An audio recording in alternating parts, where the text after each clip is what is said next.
नमस्कार दर्शकों, मैं हूं पूजा जैन और डॉक्टर से स्पीक कार्यक्रम में आपका स्वागत है। जैसा कि आप जानते हैं कि डॉक्टर से स्पीक कार्यक्रम के ज़रिए हम सेहत से जुड़ी आपकी कई समस्याओं का समाधान लेकर आते हैं।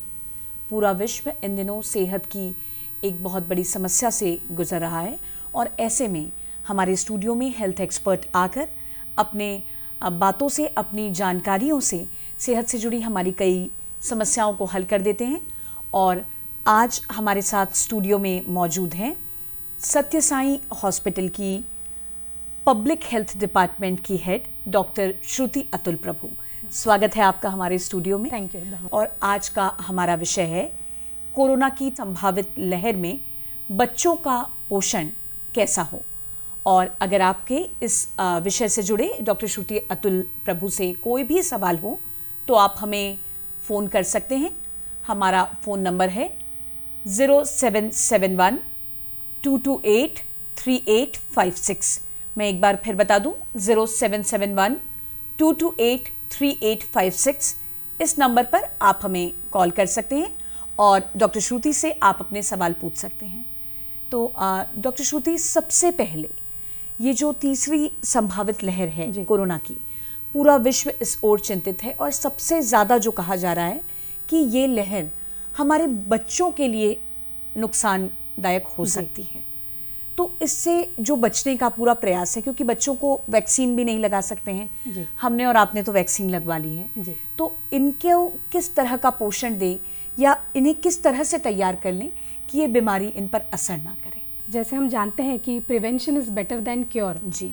और अब पूरी दुनिया कोविड की वजह से रुक सी गई है। हमने देखा कि पिछले साल जब कोविड की शुरुआत हुई तो तब बुजुर्ग और जिन्हें पहले से ही कोई गंभीर बीमारी है, जैसे लिवर की तकलीफ हो या हार्ट या किडनी की तकलीफ हो, उनमें कोविड ज़्यादा पाया गया। बिल्कुल। फिर इस साल जब दूसरी लहर आई तो हमने देखा कि युवाओं में भी कोविड का संक्रमण हो रहा है और कुछ बच्चों में भी इसका इन्फेक्शन पाया गया। बिल्कुल। अब ऐसी हालत है कि नेचुरल इम्यूनिटी कि जिन्हें वैसे ही इन्फेक्शन हो चुका है तो इसलिए उनके अंदर इसकी इम्यूनिटी या रोग प्रतिकार शक्ति ऑलरेडी है। और अब वैक्सीन्स भी इंडिया में टीकाकरण चल रहा है, तो 80 करोड़ वैक्सीन्स ऑलरेडी दिए गए हैं। 20 करोड़ लोग दोनों डोसेस कंप्लीट कर चुके हैं। और तो जिन्होंने नहीं कराई है, मेरी उनसे बहुत बहुत गुजारिश है कि प्लीज़ अपने दोनों वैक्सीन के डोज ज़रूर लें। जी, ये बहुत बहुत ज़रूरी है क्योंकि अभी वैक्सीन सिर्फ 18 से ऊपर के जो लोग हैं उन्हें ही अवेलेबल है। तो इन सब लोगों ने वैक्सीन लेना इसलिए ज़रूरी है ताकि वे खुद भी बचे और उनके संपर्क में जो अन्य लोग आते हैं और खासकर कि बच्चे, वो उनको इन्फेक्शन ट्रांसफ़र ना कर पाए। बिल्कुल। और रही बात बच्चों की, तो अब हम जानते हैं कि वैक्सीन्स भी नहीं है, वैसे क्लिनिकल ट्रायल्स चल रहे हैं। ZS कंपनी है या भारत बायोटेक की जो हमारे भारत में बन रहा है वैक्सीन, उसकी भी ट्रायल्स चल रही हैं बच्चों के लिए। बिल्कुल।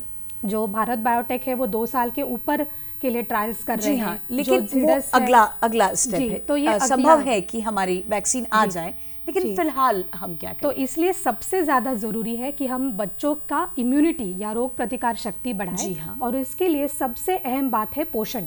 बिल्कुल। तो पोषण के लिए हमें ये ध्यान रखना है कि जो भी खाना हमारे घर में बन रहा है, जो खाने के मुख्य घटक है, जैसे हम कहते हैं कार्बोहाइड्रेट्स, प्रोटीन्स, फैट्स, ये सब तो होने ही चाहिए। उसके साथ जो ताज़ा फल है, सब्जियां हैं, उनको भी हम बच्चों के आहार में इंक्लूड करें। क्या होता है कि बहुत बार माता पिता ये कहते हैं कि बच्चों को ये खाने की आदत नहीं है, वो खाने की आदत नहीं है, लेकिन कहीं पे हमारे जो पेरेंट्स हैं, माता पिता ने ही संयम रख के ये अच्छी आदतें बच्चों को डालनी है। बिल्कुल। माइक्रोन्यूट्रिएंट्स इसलिए ज़रूरी है क्योंकि इसमें इम्यूनिटी बढ़ती है। बिल्कुल। उदाहरण के रूप में vitamin A, vitamin C, zinc, ये सारे तत्व हमें फ्रेश फ्रूट्स, वेजिटेबल्स इसमें से मिलती हैं, ताजे फल और सब्जियों से। जी। तो इसलिए ये ज़रूरी है कि ये भी इनके खाने में हम बच्चों को दें। बिल्कुल। तो बच्चों को आपने जैसा कि कहा कि संपूर्ण पोषण दिया जाना ज़रूरी है, खासतौर पर विटामिन और मिनरल्स उनके जो खाने में हैं वो शामिल करें। लेकिन अब अगर हम बात करें नवजात बच्चों की, क्योंकि उन्हें हम खाना नहीं खिला सकते, तो नवजात शिशुओं को रोग प्रतिरोधक क्षमता बढ़ाने के लिए उनके लिए क्या किया जाए?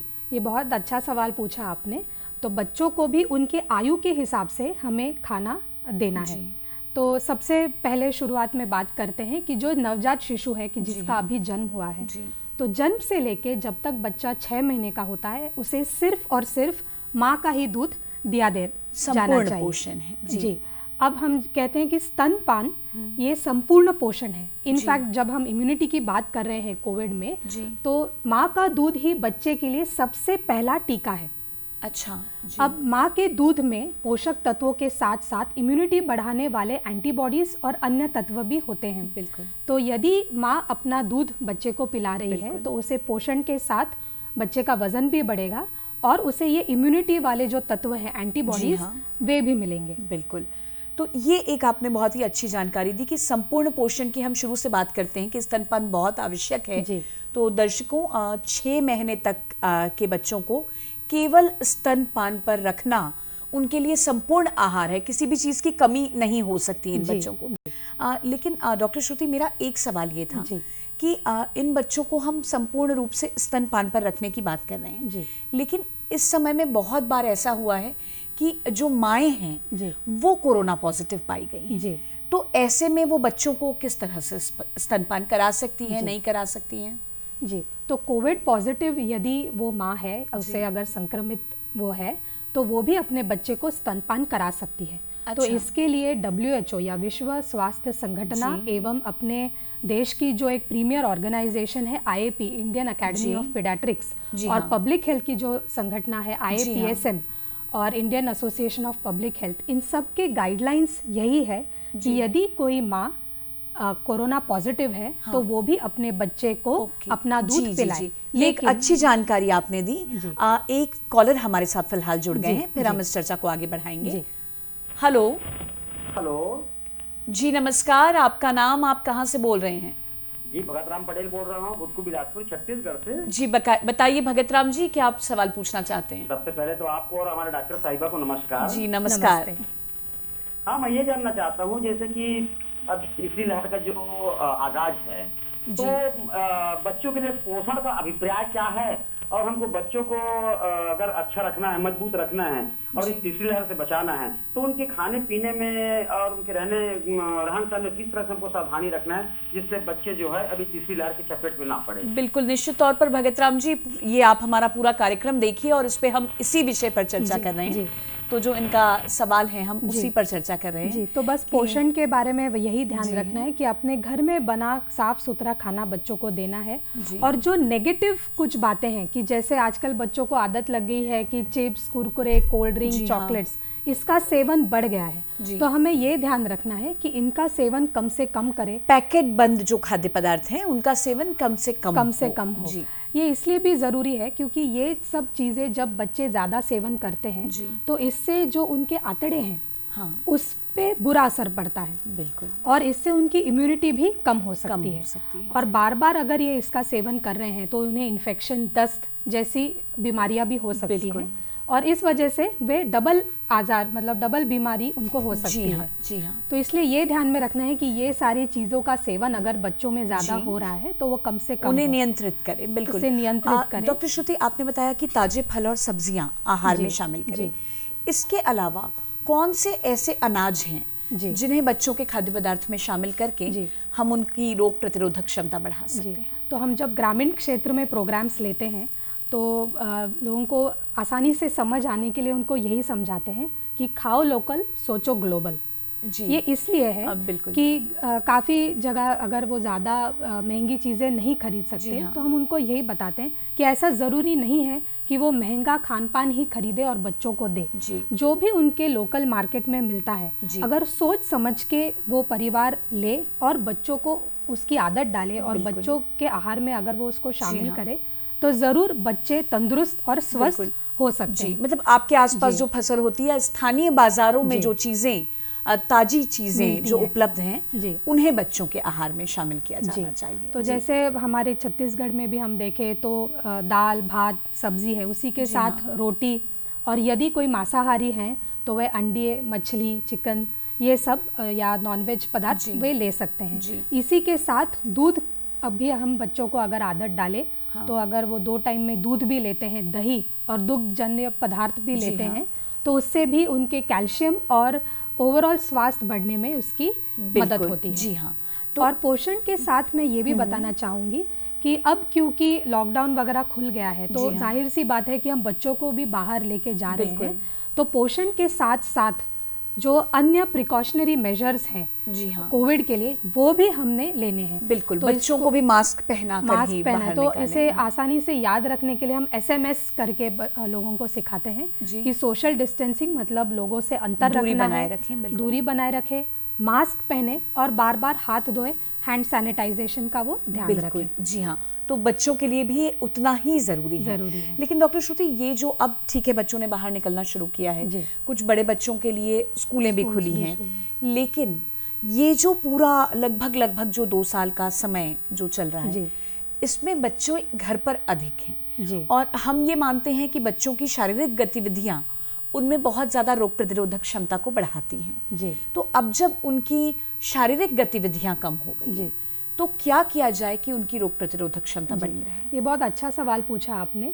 अब क्योंकि बच्चे ज़्यादातर घर पे रह रहे हैं और सारी जो स्कूलिंग है या पढ़ाई है वे मोबाइल फ़ोन पे कर रहे हैं, तो इसलिए एक जगह पे ही बैठे हैं वो 3-4 घंटे और मोबाइल को ही देख रहे हैं, तो इसके वजह से उनकी फिजिकल एक्टिविटी भी कम हुई है, आंखों पे भी इसका असर हो रहा है क्योंकि बार बार वो सिर्फ मोबाइल का जो ब्लू लाइट है वो आंखों पर चमक रहा है। तो पोषण के साथ साथ हमें उनके व्यायाम पे, शारीरिक एक्टिविटीज़ पे भी ध्यान देना है। जैसे हम देखते हैं कि 18 साल होने के बाद बच्चे ड्राइविंग सीखना चाहते हैं, क्योंकि एक लाइफ स्किल है। उसी के साथ फिजिकल एक्टिविटी और मेडिटेशन, आजकल बच्चे तनाव भी बहुत ज़्यादा एक्सपीरियंस करते हैं क्योंकि बहुत कंपटीशन का ज़माना है, बहुत तनाव वे महसूस करते हैं। मतलब अगर हम उदाहरण दें तो कोडिंग के क्लासेस, लैंग्वेज बहुत अलग अलग तरह की सारा अभी ऑनलाइन शुरू हुआ है, तो इसके वजह से तनाव ज़्यादा महसूस कर रहे हैं, अपने दोस्तों से नहीं मिल पा रहे हैं, स्कूल्स में जो एक दूसरे के साथ पीयर लर्निंग होता था, बहुत बड़ी समस्या है इनका, तो वे नहीं सीख पा रहे। इसीलिए हमने उन्हें मेडिटेशन, स्ट्रेस मैनेजमेंट भी माता पिता का कर्तव्य है कि वे उन्हें ये सिखाएं। बिल्कुल, तो जितना संभव हो बच्चों को पोषक तत्वों से भरपूर आहार देने के साथ ही उन्हें व्यायाम की ओर प्रेरित करें और ध्यान की ओर उनका ध्यान केंद्रित किया जाना चाहिए। डॉक्टर श्रुति, हम फिजिकल एक्टिविटीज़ की बात कर रहे हैं कि बच्चे नहीं कर पा रहे हैं, लेकिन अभी जो ये पूरा समय चल रहा है कि जो स्कूल्स भी खुले हैं, तो जो बच्चे स्कूल जाना शुरू कर चुके हैं उनके लिए मतलब एक मैं कहना चाहूँगी एक आदर्श लंच बॉक्स क्या होगा कि उनकी रोग प्रतिरोधक क्षमता जो है वो बढ़ती जाए। तो इस पर हम आपसे बात करेंगे, लेकिन फिलहाल एक कॉलर हमारे साथ जुड़ गए हैं। हेलो हेलो हेलो जी, नमस्कार। नमस्ते मैडम जी, क्या नाम है आपका? मेरा नाम उमेश कुमार साहब, ग्राम तेनुवाड़ा, मंगलौर जिला दंतेश्वर। जी बताइए, क्या सवाल पूछना चाहते हैं? डॉक्टर मैडम जी नमस्ते। नमस्ते। हेलो जी जी जी, आप कोई सवाल पूछना चाह रहे हैं हमसे? बच्चों को पोषण आहार के लिए क्या क्या खिलाना चाहिए जी? और अभी बच्चों को रेगुलर स्कूल भेज सकते? जी बिल्कुल। तो पोषक तत्वों के बारे में तो आप बता ही रही हैं। अब इनका एक वही स्कूल से जुड़ा सवाल है कि क्या स्कूल भेजा जाना अभी ठीक है या नहीं है? जी, तो वो स्थानीय क्षेत्र में जो भी वहाँ के रूल्स और रेगुलेशंस है उस हिसाब से हम पालन करें। बिल्कुल।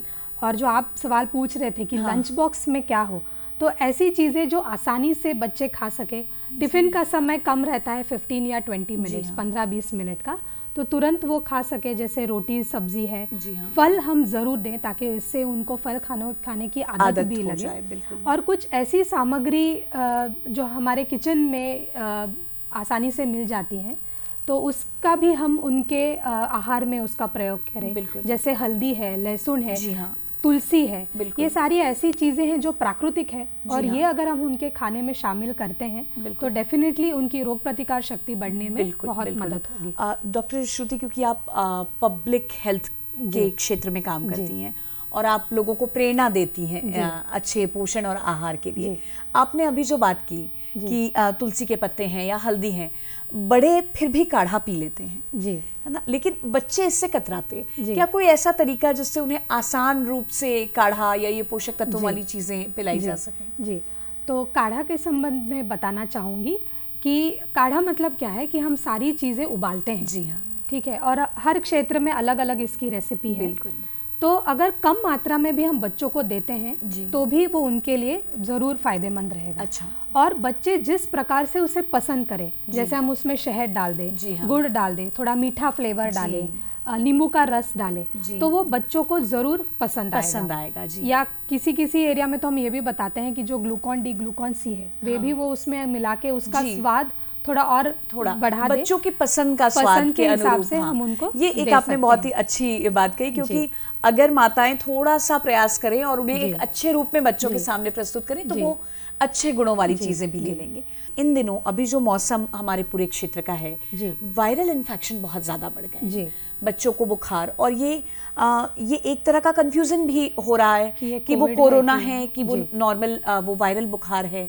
तो ऐसे समय में जब बच्चे बुखार या सर्दी जुकाम से पीड़ित हैं तो उन्हें कैसा पोषण दिया जाए या क्या जो सावधानियां हैं वो बरती जाए? मेन सावधानी तो हमने ये ध्यान में रखनी है कि जो ठंडी चीज़ें हैं जैसे आइसक्रीम, कोल्ड ड्रिंक्स, इनका सेवन कम से कम करें, क्योंकि अभी वातावरण ही ऐसा है कि वायरल इन्फेक्शंस चल रहे हैं, सर्दी, बुखार, खांसी, तो इस सब पे ध्यान रखना है। और काढ़ा के साथ और एक चीज़ के बारे में बताना चाहूँगी कि जो घर में आसानी से हम बना सकते हैं, कि जैसे लहसुन की एक कली है, उसी को हम अच्छे से कूट लें, उसमें हल्दी मिला लें, शहद मिलाएं, और जो जिंजर का पाउडर रहता है वो उसमें मिला के अगर हम छोटी छोटी गोलियां बनाएं और प्रतिदिन इसका हम सेवन करें तो डेफिनेटली इसमें ये पूरे घर के सभी लोगों को देखिए ये एक बहुत ही अच्छा आपने एक वो भी बता दिया, आपने नुस्खा बता दिया। एक कॉलर हमारे साथ जुड़ चुके हैं तो उनसे फिलहाल बात कर ली जाए। हेलो। हेलो जी नमस्ते।